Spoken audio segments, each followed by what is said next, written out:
I've noticed things kind of like with clothing. The same thing happens with houses. But right now I'm seeing my kids dress a lot like I did in the 80s. Oh, so my it's goodness. kind of come full circle. I had my 12-year-old just try to explain grunge to me.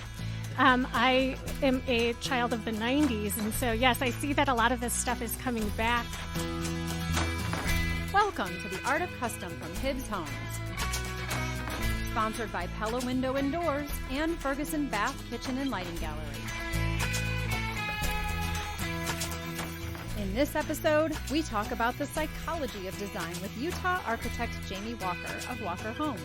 He tells us about the many ways you can design your home to make life simpler and more enjoyable for the whole family.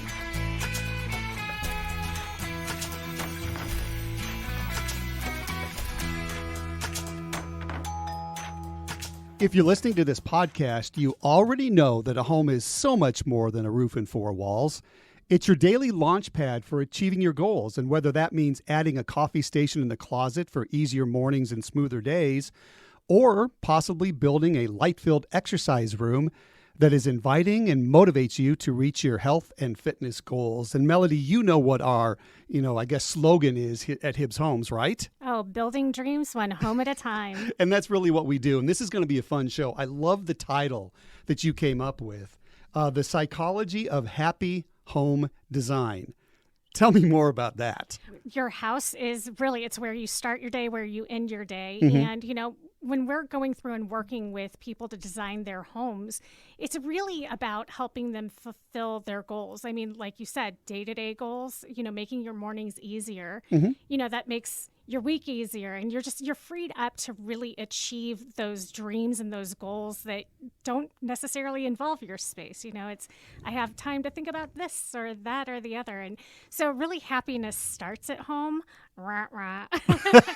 And so, we really wanted to talk to some folks who had an insight and a background on what does make a happy home. And the person that we're going to talk to today, he not only knows how to make a home happy, but he knows how to make the home building process happy, we understand, right? He really does. We're talking about Jamie Walker with Walker Homes in the Salt Lake City area. But he has a terrific library of floor plans and elevations on his website that you can look at and get inspired. We'll talk more about Jamie here in a couple minutes. But when you were just talking about the experience of how important the home is, and it made me think of two separate things. Number one is that's kind of the beauty of building a custom home versus a production home. Production homes are more, I say, like manufactured homes. They're built on site, but you have many, many, many homes being built in a subdivision, whereas a custom home is a one-off home. It's truly being built for the family and their needs. That's number one. And number two is if you're going to build a custom home, you really need to think about how you live in your home every minute of the day and think about those little touches that will make the difference when you're living in that home. Well, and you live in a custom home. Yes. You live in the original Hibbs home. Mm-hmm. And I live in a production home. And I know that we're constantly reimagining our space. I mean, we're so consumed with, trying to make this home fit us. And I feel like we have these clients who come in and they know exactly how they're going to be using it day to day. Amy Desart, I just loved her entire home. You could tell it was designed around hanging out with her friends. And that home actually won Custom Home of the Year. And there were entertaining spaces were the center of the home. And I just thought it was such a neat way to approach the design. And we hear so many cool features in these homes because people are like, oh, well, my day-to-day is important, so we need to have separate his and hers bathrooms. I think we're designing a home like that right now. Mm-hmm. So it happens frequently. I will be sitting in my home, inside, outside, wherever, and think about this is the perfect home for me and my family. It really is. And I hope that everybody gets to experience that at some point. You mentioned Amy Desart. We built her a home 2 or 3 years ago in the greater St. Louis area. She's been a guest on our podcast, one of our favorite guests, I might add. But I remember working with her during the design phase, and she travels all over the country and had 2 or 3 pictures and some pieces of art that she really wanted to showcase in her house. So even during the design phase with Jim Bolesky Architects in the St. Louis area, even when she was working with Jim, she wanted to make sure that she had a place to showcase those pictures and the artwork. And so it was very intentional. It was very purposeful, but that kind of goes back to why we love what we do is building a custom home is those little touches that you get to build into each home.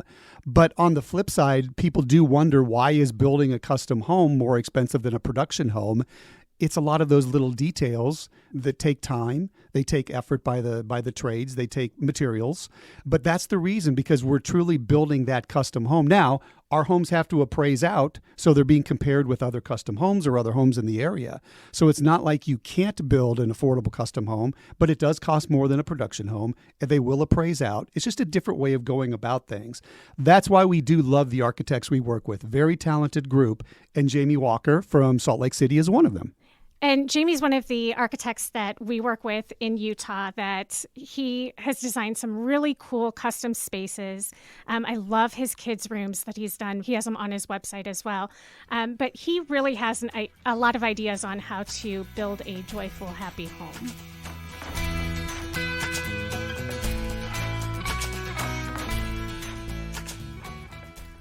Jamie, great to have you back with us. How are everything going in Salt Lake City these days? Great. Everybody's building. It's a good time to build in Utah. You know, it's interesting that you mentioned that, because we're going to dive deeply into the psychology behind design in just a couple of minutes. But I was reading earlier today in the Enterprise, which is a business journal for the state of Utah. I saw some of these existing home prices, and it just floored me, the appreciation that's taken place since the pandemic. Prices are up 65.7% in 2 years in the Provo area.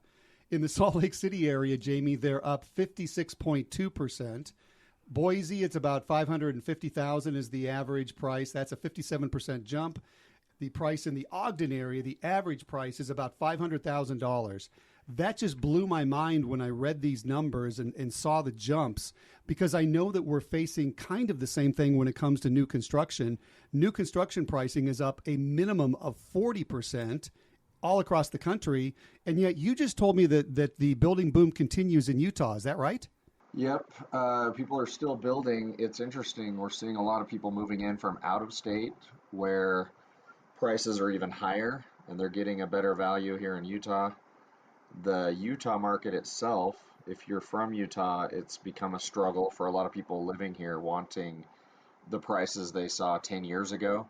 Like, we had a client come back that had purchased a plan from us and built, and came back thinking prices were going to be similar to what they were 10 years ago, and they were pretty shocked at what we were telling them it was going to cost to build. So if you lived here, you're going to be a little upset. If you're moving here from California or Arizona or New York or back east somewhere, then the prices here are 30 to 60% less than what you're seeing in those parts of the country. So that's something that will kind of justify the continuing, I guess, boom in residential construction in the northern Utah, and actually all throughout the state of Utah.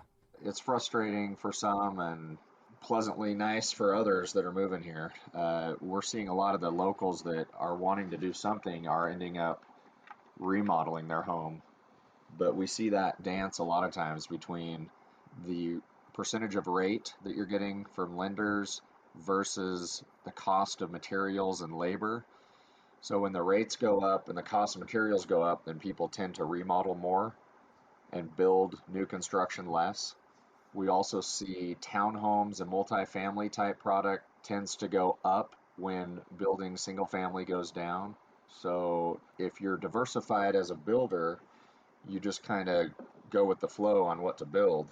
Well, I know that the design of your home impacts the cost of your home as well. And that's one of the things that we're going to talk a lot about today. Do you think that some of this has to do with like the long runs because of more open floor plans, or is it really truly comes down to the cost of materials?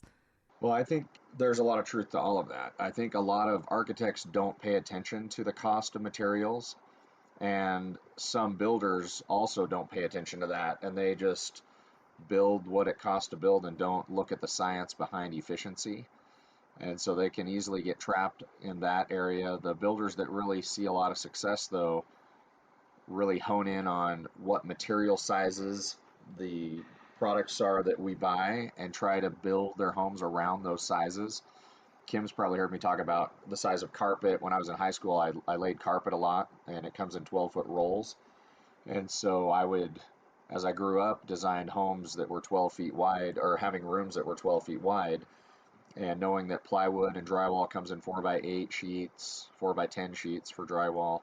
When you start designing around those sizes of materials, your homes naturally become more efficient. We've done 10,000 square foot custom homes that only used one dumpster during the whole project because of how efficient that was. And so if you can save $100 here, $200 there, $1,000, $500, it starts to add up. And a lot of times builders tell us our plans are bidding out for $100,000 less than some of our competitors just by keeping that in mind. You know, Jamie, you're absolutely right about that. And that's one of the reasons we do so very thoroughly enjoy working with you, is because you do pay attention to the details. And I know that that's what our clients appreciate about us as well, as we're actively involved in the design phase. We try to refer them to architects like you who really understand that measurements matter. And when you put that team together, when you're working together, you know what the budget is, you truly can have a happy experience. And speaking of that, really the title of today's show, Jamie, is The Psychology of Happy Home Design. And the reason Melody put that title to it is there really is a psychology behind designing a home. And what we want to talk to you about is how that psychology changes over the years. It morphs over the years. There's lots of different thought that go into the design process, and we thought you would be the perfect person to help us with this because you're kind of a student of architecture, aren't you? Well, yeah, I don't know if I'm perfect at it, though. Well, you're pretty close. So one of the things that I have always heard is that over time, art and the architecture around you is kind of a reaction to what's going on in the world, right?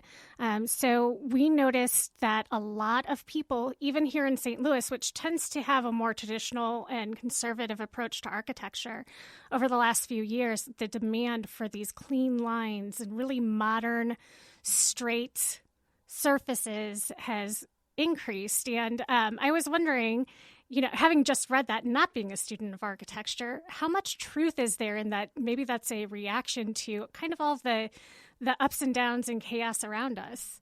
That's interesting. I see things in a kind of a circular pattern.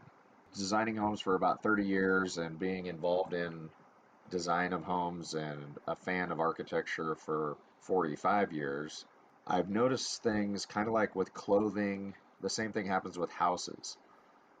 Right now I'm seeing my kids dress a lot like I did in the 80s. Oh, so my it's goodness. kind of come full circle. And I see this with homes. People go through phases and they get tired of it and they try something new, and then they get tired of that and they try something new, and then pretty soon, either by the time they're designing their final home and they've lived in 4 or 5, they've come back to kind of the beginning, but they've learned a lot of things through all those different experiences, so that it's a better version of the original one. I had my 12-year-old just try to explain grunge to me. I am a child of the 90s, and so yes, I see that a lot of this stuff is coming back. And but in the 90s, though, that was the introduction of kind of that open floor plan, right? Yeah. We saw that really emerge. And are people kind of continuing that, or are we clamping back down and going back to what you see in the 90s? So I've paid a lot of attention to the last few parade homes in St. George, Utah. There's a parade in February. It's kind of like the kickoff of parades in Utah. And then the next one just wrapped up a couple weeks ago. It's the Utah Valley Parade. So when I went through those homes, I started looking for things that those people that built those homes thought were going to be the next trends or things like that. And what I noticed was a lot of people going back to double islands. We did that in our home in 2008, and then I saw it disappear by 2010, and people went with large single islands. We've seen things like freestanding clawfoot tubs, giant pantry scullery spaces, like secondary kitchen areas. Those have all kind of taken off in the last few years, but the double island I saw come back so far in this year's 2 parades quite a bit. And the other thing I've noticed gradually coming back that I haven't seen since the early 90s is gold fixtures. And I always thought of my grandma and grandpa when I see those, but we're seeing a lot of that kind of stuff coming back. To answer your question about floor plan layouts, those items that I just mentioned are more decorative items, except for the scullery. That's kind of a floor plan item. But I haven't seen people going away from the open floor plan. People still want to gather in large groups in the kitchen, dining, and family room space. And so generally, we're still seeing that. The only difference is how they interpret using that space. So with our clients, we usually show 4 popular layouts for those great rooms. One of them is called the square, one's the rectangle, one's the L, and the other one's a T. And so if you can imagine with me the rectangle laid out horizontally, if you think of like the game Tetris, you've got a long, skinny, negative looking symbol, right? It's a rectangle laying on its side. You put the kitchen at one end with a U-shaped cabinet layout and then an island in the middle. It gives you a lot of cabinets, gives you a nice island. On the opposite side of the rectangle is the great room, and sandwiched in between is the dining room. And a lot of people like this layout because they can put a kitchen sink with a window that views out to the backyard, and they get a lot of kitchen cabinets. What they don't like is that the dining room's sandwiched in the middle of that. So those people will end up choosing a great room that's more of an L shape. And so if you think of a letter L, the kitchen would be in the bottom corner of that L. The dining room would be to the top, and the great room would be to the other side, let's say the right side of that L. And people love this layout because it separates those 3 spaces while at the same time keeping them in one room. They don't like that layout because they end up having to put the sink in the island, and they lose about 30% of their cabinets. Now, the third one is the square, and if they like the L shape, they'll bump that bottom part of the L up to make that L look like a square now. And if they want the best of everything, they'll do the T, which gives them the rectangle-shaped kitchen off to one side, the dining room bumped out to the top or the bottom, forming the leg of the T, and then the other part of the T continues across from the kitchen, and it leaves you a flex space in the middle. So those 4 great room layouts are really open-spaced, and we haven't seen anybody change that, with few exceptions, in the last 20 years. It's been pretty predominant. Jamie, you used an interesting word there as far as change, because one thing that I've noticed as far as especially the northern Utah market since we've been there is there really has been a psychological change when it comes to the design, or I should say preferred design, of some of these mountain homes. I mean, not that long ago, people wanted the heavy stone, the heavy timber look, and they truly called it rustic mountain. And now it seems like every time we're talking to someone who wants to build a getaway, a vacation home, they want it to be what they're calling modern or contemporary mountain, which is sleek, steel, cleaner looks, lighter colors, and that type of thing. And so talk a little bit about the psychology behind that change, why it happened, and how long do you think it might be before that pendulum swings back? It's interesting how sometimes people see something they like and they go after that. I've seen the modern sleek lines around for decades. The mountain side of that, I think, is driven by things like events, life events, like maybe families go on vacation to Park City or Sun Valley, Steamboat Springs, places like that. And those areas that get a lot of snow tend to try to simplify the drainage, and they'll do one-way sloped shed roofs. And when you get into those higher elevations like that, I think that drives smart design a little bit more, where the architect and the builder get together and say, hey, I don't want to have an issue down the road, so I'm going to solve some of these drainage issues with high snow loads and simplify those roof lines. And, you know, they do it in a correct way. People are attracted to things that look good.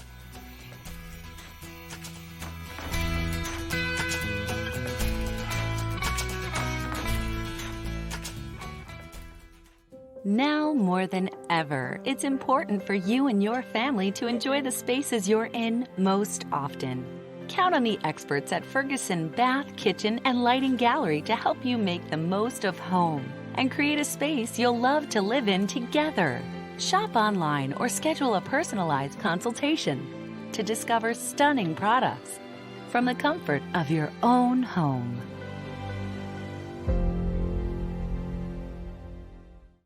I know that there are a lot of principles that people kind of bring in whenever they're trying to create a more comfortable space, or, a more Zen-like space. I know we saw a lot of that in the 1970s and 80s, and Feng Shui is kind of circled back around too. Do you ever work with clients that design their homes based on some of those principles as well?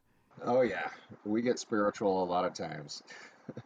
We had a client one time, actually it was not our client. I heard about it through a fellow builder friend of mine, and he said they actually went out on the job site before they broke the ground, and they had a prayer circle and did some offerings to the land gods or something like that, and they really put a lot of thought into how things lay out. I think the biggest thing I hear clients talk about with referring to feng shui is how the sun enters their home and how light is affected, and also how travel patterns work with regard to stairways and hallways and space like that. So I think it is a very important part of a home is how it flows, and we've given it names like feng shui and things like that, but I think everybody to a certain extent wants their home to feel natural and that it flows and is welcoming and not forced. So we spend a lot of time focusing on different aspects like that at Walker Home Design. One is what we touched on earlier, homes that are economical to build, so you're not wasting materials. Number two, homes that are functional to live in, and that's kind of like what we're talking about now with the flow and the usable space, minimizing hallways. Number three is aesthetics, so that your home is attractive to look at, which we kind of hinted on a few minutes ago with the different styles on the exterior. But those three things are very important to make a home a world-class houseplant. Well, and I've even heard of certain people choosing a home site because of the flow. Certain people won't live in a cul-de-sac because it's, the chi gets stuck in a cul-de-sac and things like that. Have you ever experienced anything like that where you've had to design around something similar to that? Oh, yes, I could go on for hours talking about some of the tricky situations. In general, though, I would say right now, especially in the Salt Lake Valley, land is becoming harder and harder to find. And so what we've noticed is people are buying land that is the last lot in the subdivision or the last lot in a development that was created 30 years ago, and this is the one piece of land nobody could figure out how to put a house on. It might be on a 40% slope, and it has height restrictions. We're seeing a lot more pieces of property that are not just simple flat rectangles anymore, and it compounds the problem solving of a simple two-dimensional problem and going into more of a 3D geometric shaped problem, especially with codes on height restrictions, easements, setbacks, lot coverage codes, where cities will only let you build on 20% of your lot or 30%. Those become a lot of moving parts. Now throw into that the social issues or the marriage counseling of a couple that can't agree on what they want, or they show the architect a picture of a two-story house and everything they love about it, but they tell the architect they want a Rambler. I mean, that it becomes a very tricky problem to solve. And we also know that selections and finishes, the interior finishes, actually exterior as well, can really affect the comfort of a home as well. Absolutely. I tell people when I teach my classes, especially couples, I teach a class called Build a House, Keep Your Spouse. And it's all about communication and understanding how to pick your battles. Anytime you do a project like this and you're involved with two different humans, you've got to understand there's compromise. Tell us a little bit more about this class. Where do you teach it? How many classes? Tell us a little bit more about the subject of it. I've kind of been teaching for about 10 years at home and garden shows here in Salt Lake and at the International Builders Show. The one at the International Builder Show is mostly focused on how to design better and build better homes, more efficient, cost saving, smarter design, stuff like that.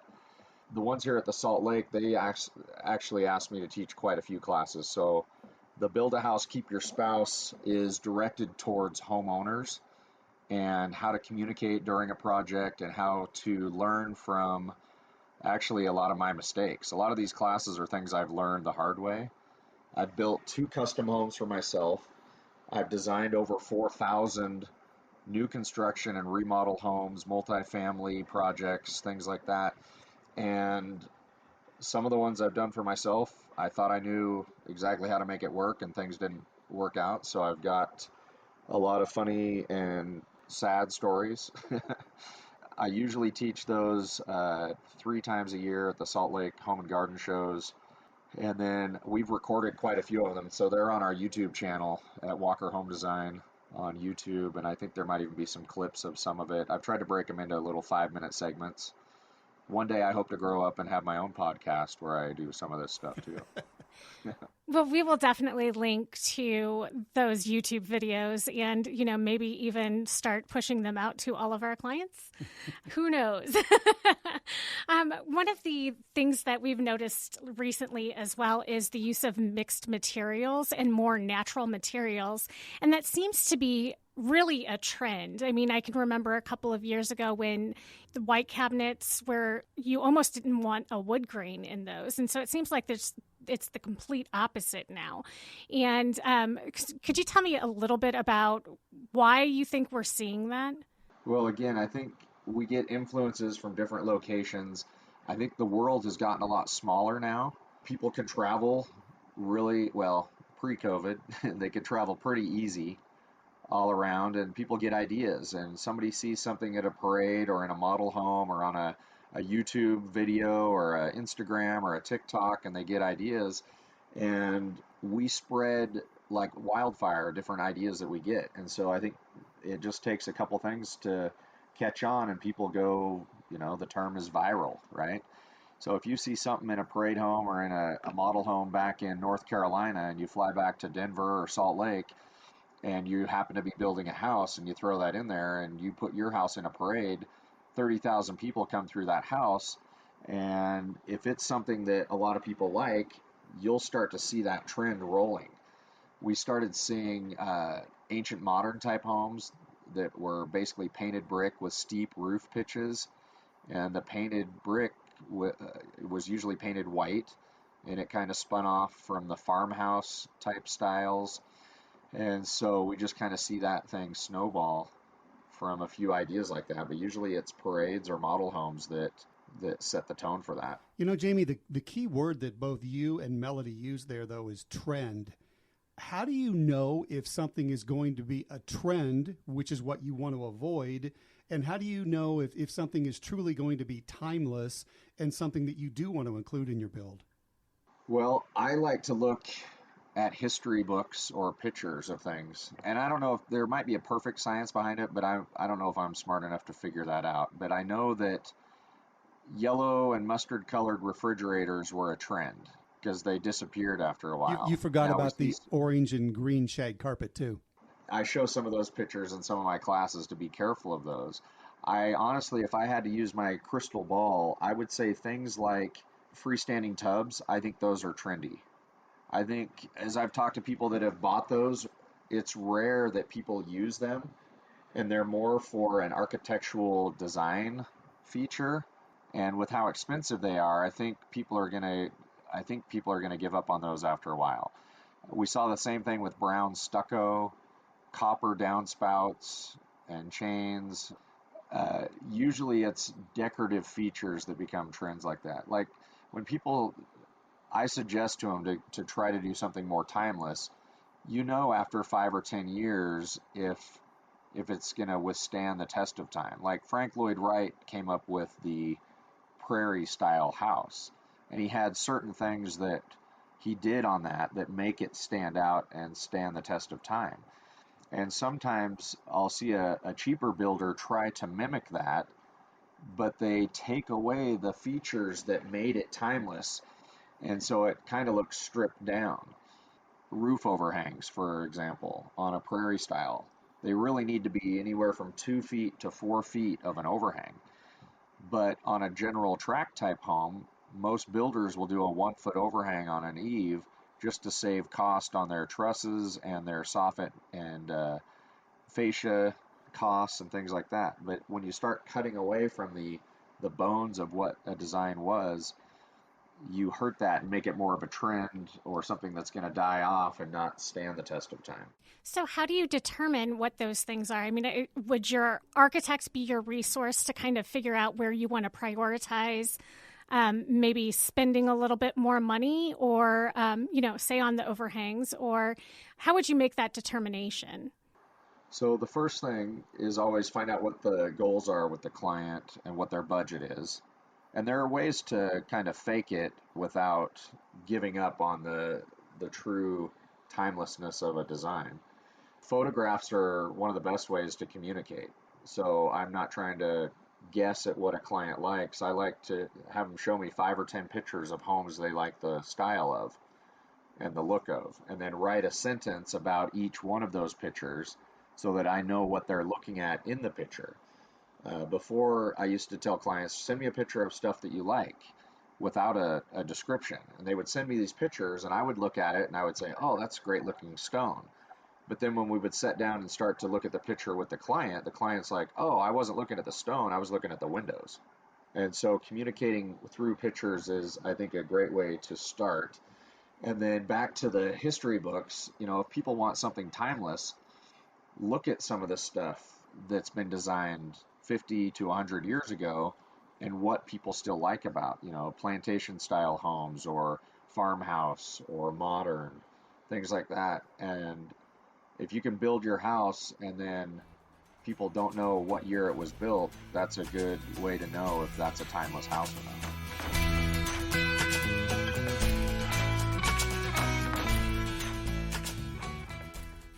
This podcast is sponsored by Pella Windows and Doors.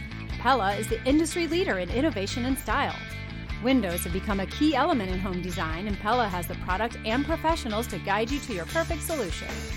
Pella is cutting edge in energy efficiency, durability, and performance.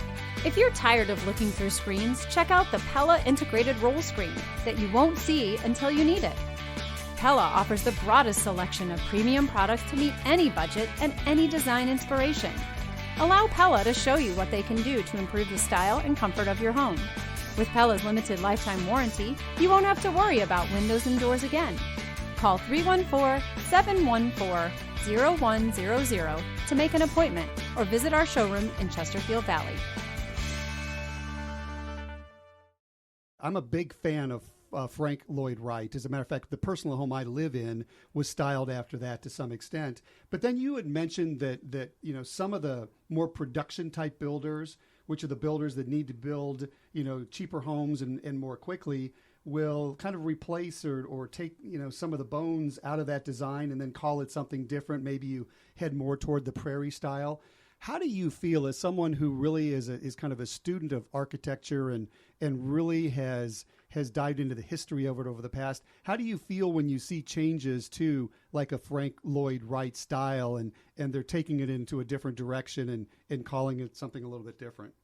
I'm not that much of a hard nose about following everything to a T.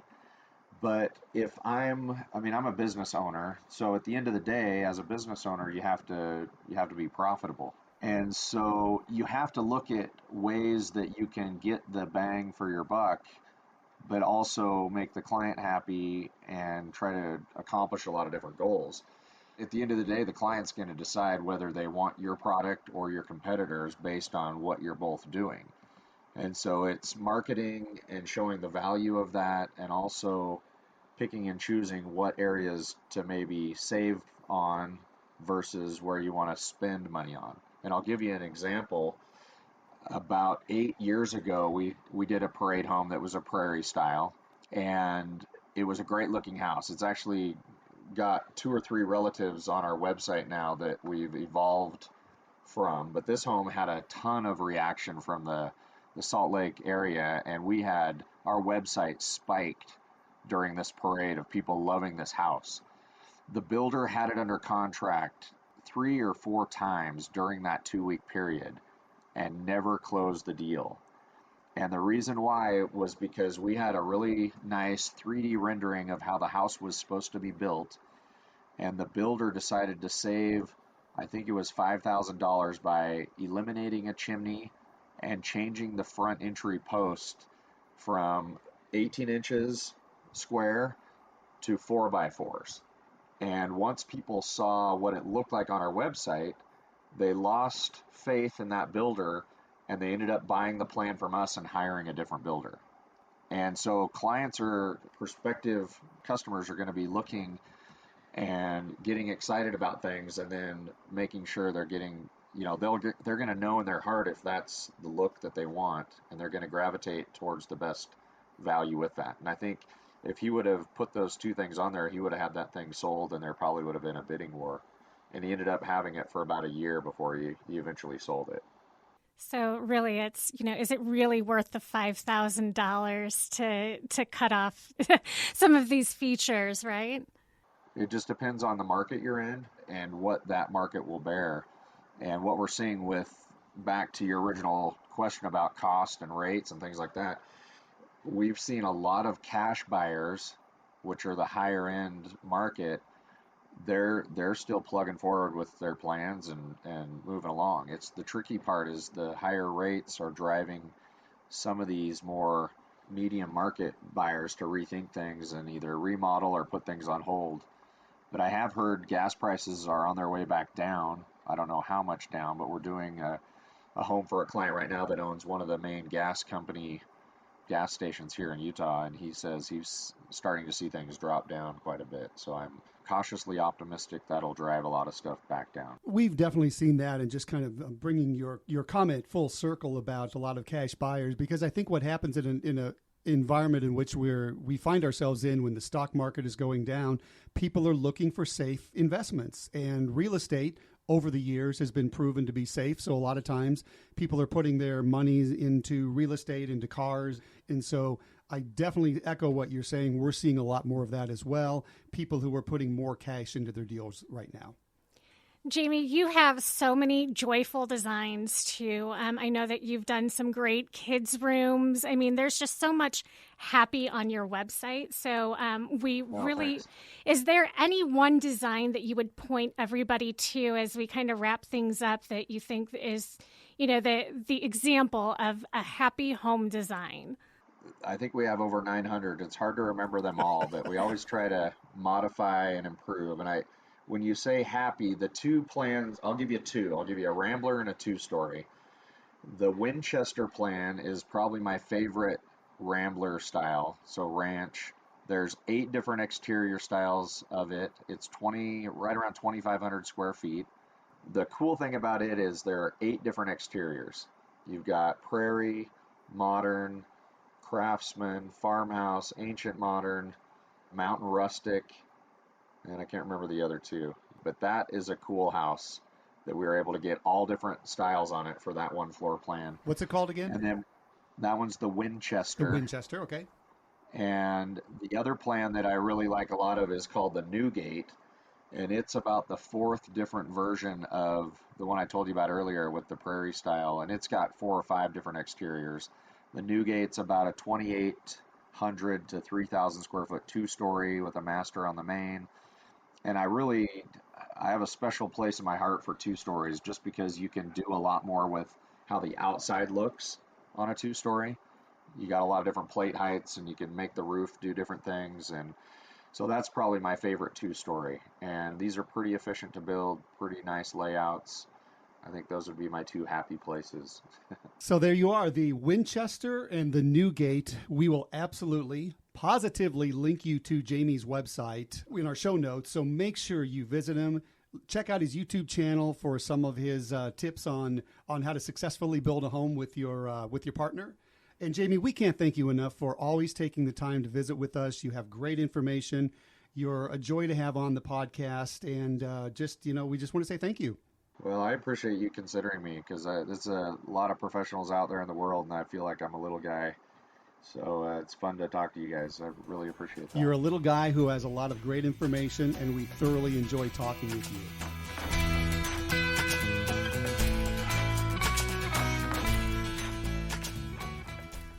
Melody, I always thoroughly enjoy talking with Jamie. Here's my takeaway that really I hadn't thought about, but it makes all the sense in the world. We were talking about the difference between trends and things that become more timeless.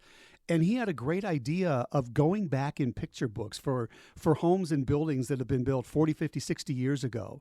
And he said if you're seeing some of those same design, I guess, elements, those are not trends. Those are timeless. And I thought that was such a cool way to look at this, because if you do take some of these pictures into your architect when you're building or designing your dream home, that's a great way to begin the conversation and help the architect understand what is your style, what is your goal, and a picture is truly worth 1,000 words, especially when it comes to your dream home. Well, and I think it was interesting how he talked about, just the different ideas you get from going to different markets, going on vacations and pulling those elements into your home as well. I feel like your house has that Utah influence. You guys spent so much time up there, and you go in and it has that rustic Utah feel to it. And you brought that into your home in St. Louis. And so I'd never really thought about how much that can have an impact. And that's our happy home, and that's why I thoroughly enjoy spending as much time as possible there. Even we recently put in a swimming pool, and we tried to do the same thing. We were very purposeful and intentional as far as the design, the colors, the landscaping, the patio, everything that went around it. And we just love the mountains. We love water. It really was one of the most important elements as far as what we were doing. And I just encourage people, if you're going to build your dream home, think about all of that as well, and be very purposeful about what you're doing and how you're communicating with your architect and builder. Well, and we're going to put our Dream Home Design Worksheet up on the website. This is a tool that we give to all of our clients at the very beginning. It helps you think through some of the nuts and bolts, but as well as some of the dreams that you have for your space.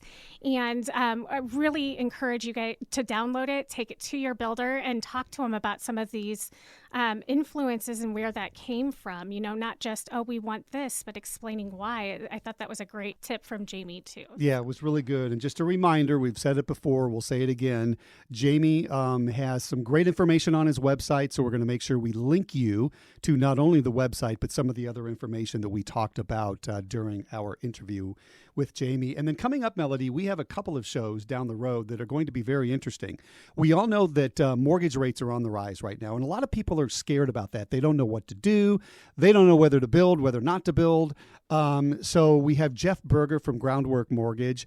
The reason I wanted Jeff on is because I'm Facebook friends with Jeff and happened to watch a really cool video that he shot recently that does a very good job of explaining interest rates, historically where they've been, where we're going, whether you should build now. So some of the ins and the outs. So Jeff's going to be really good. And then another subject that you and I talked about before is whether or not we should have a realtor involved if you're building a custom home. And so we have one of our go-to realtors in the St. Louis area, Alicia Kopp, who's going to join us as well over the next few weeks.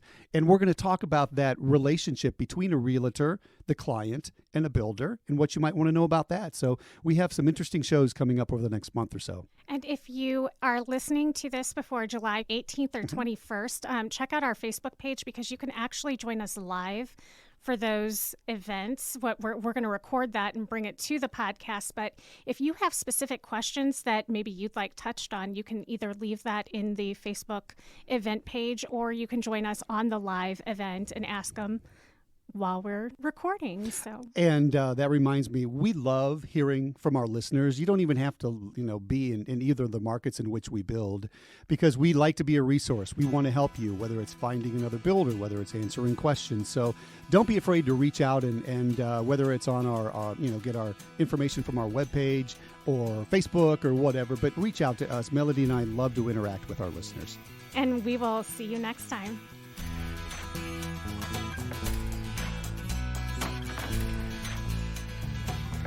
For more information, visit www.artofcustompodcast.com or find us on Facebook as The Art of Custom and on Twitter @ArtofCustomPod. Be sure to subscribe on iTunes, Stitcher, or wherever you get your podcasts to get the latest episodes, and please rate and review to help us grow. The Art of Custom is produced by Hug Monster Sound with original music by Adam Frick Burdine. Thanks for listening.